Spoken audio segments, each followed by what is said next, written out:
Hi everyone, Vicki Savini here. I know that I said I was going to do a live Facebook post on boundaries, but I decided to do just a video and put it up on YouTube and then share it on Facebook because if I'm being honest, and I think that's really important at all times, I get very easily distracted. And so when I am doing a Facebook Live and I see that somebody comes on, I want to immediately say hello to them and recognize them and acknowledge them, and then I get very off track. So today we're going to talk about boundaries and why it's very important in our life.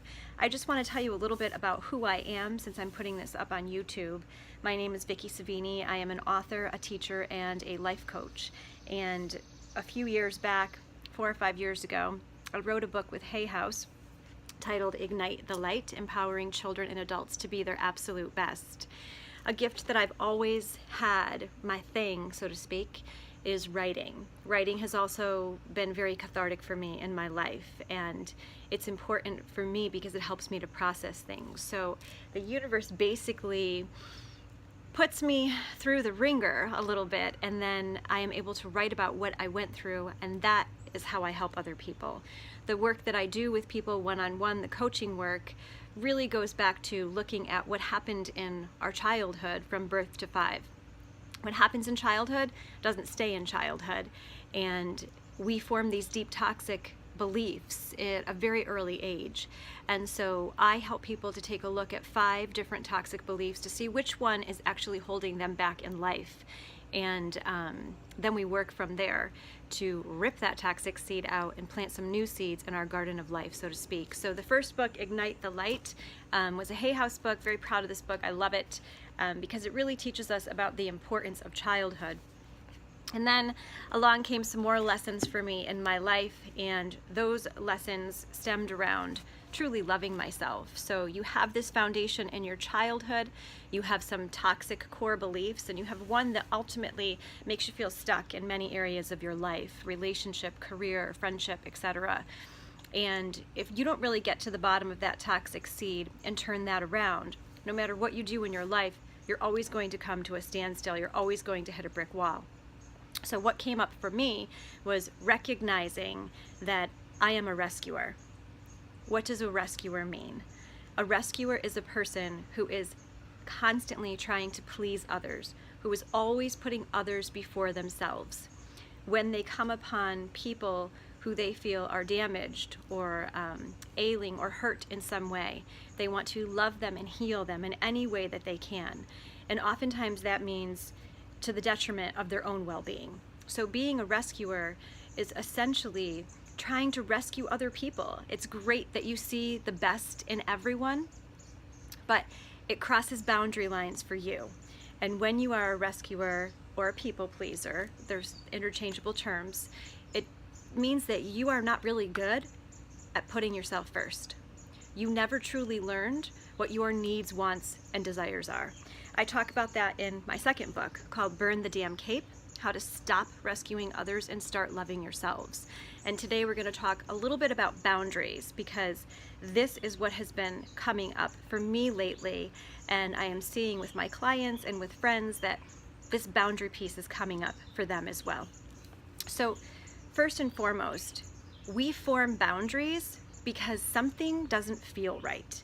When we are having a negative reaction, when we are uncomfortable, when we are feeling like we're out of our skin and we're feeling some anxiety and maybe even depression, it is because there is a boundary line that has been crossed. And that might be a boundary that we are not even aware of at this point.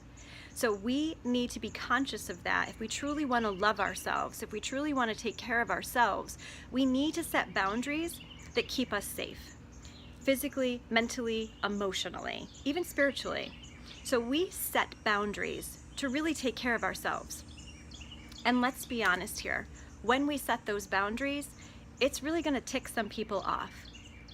But if we're truly loving ourselves and taking care of ourselves, we are giving those boundaries, we're being clear, we're being concise, and we are saying exactly what the consequence is going to be. If that person crosses our boundary, and we do not give them the consequence that we said we were going to give them, we have just taught them that our words do not matter. We've taught them how to treat us. We have taught them that they can cross our boundary at any time, and we are still going to be there for them. We are still going to lay ourselves down on the line for them. And let me ask you this. Who is that hurting? It's hurting you. You're not protecting yourself. One question that I have people answer throughout this entire book is, are you serving yourself or sabotaging yourself? When we have something uncomfortable happening in our lives and we create a boundary to protect ourselves, and then we allow somebody to cross that boundary because we're fearful that we're going to lose them, or we're fearful that there's going to be an argument that comes from that, our fear gets the best of us, we are only sabotaging ourselves. So we need to start looking at what our boundaries are for. Once you know what your boundary is for and how it is protecting you, then you can stand by that boundary. So I'm going to go through the 3 rules that we talk about on day 7 in Burn the Damn Cape. Burn the Damn Cape is really a manual for you so that you can change this essence of feeling like you need to rescue other people and you need to please other people.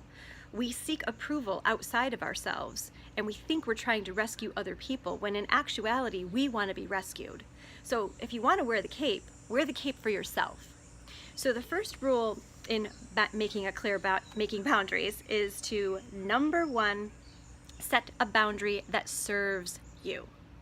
Always ask yourself this question: am I serving myself or sabotaging myself? If you have someone in your life who is toxic or gives you a toxic feeling in some way, shape, or form, you need to set a boundary there. Maybe it means spending less time with this person. Maybe it means speaking your truth. Maybe it means spending no time with this person. You need to be able to set a clear and concise boundary that serves you. That brings me to step number 2. Be clear and concise about your expectations and consequences for crossing that boundary. I can't just set a boundary in my mind for another person without letting them know if I want them to follow that. I have to set a clear and concise boundary and then tell them what the consequence is going to be. In other words, let's say there's a toxic person in my life. I set a clear boundary for them and I say, if you continue to talk to me this way, or if you continue to treat me this way, we will no longer be in contact. Then that person goes ahead and continues the behavior that's hurting me or rubbing me the wrong way. And I make excuses for them because I am afraid of losing their friendship or afraid of some other consequence. Well, I've just taught them that that boundary line doesn't actually exist. So we want to set a clear and concise boundary, set our expectation, and then make sure we adhere to the consequence. That leads me to number 3, one of the most important rules in setting boundaries. Say what you mean what you say. If I set a boundary and I say, if you continue to speak with me this way, if you continue to treat me this way, we will no longer be in contact, and that person crosses my boundary, I need to know that I am okay with completely not being in contact with that person. Again, it comes back to really protecting yourself. You're not going to follow through with a boundary consequence if you don't truly mean what you say. So boundaries are really important in our lives. You're going to tick people off by setting those boundaries, but you really need to stop and think, who is it that you need to protect? And the person you need to protect is yourself. So that was just a little quick recap of what goes on day 7 in the Burn the Damn Cape book. It is a 30-day guide to learning how to love yourself. There's so much more information in this book for you. Boundaries is a huge component of learning to love yourself, also protecting your energy and really learning what your needs, wants, and desires are.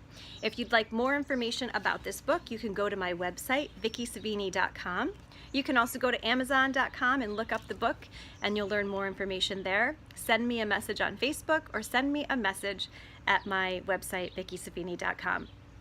I will be posting some different content regarding the book, giving you little tidbits of what's inside the book so that maybe you too can stop rescuing others and start loving yourself.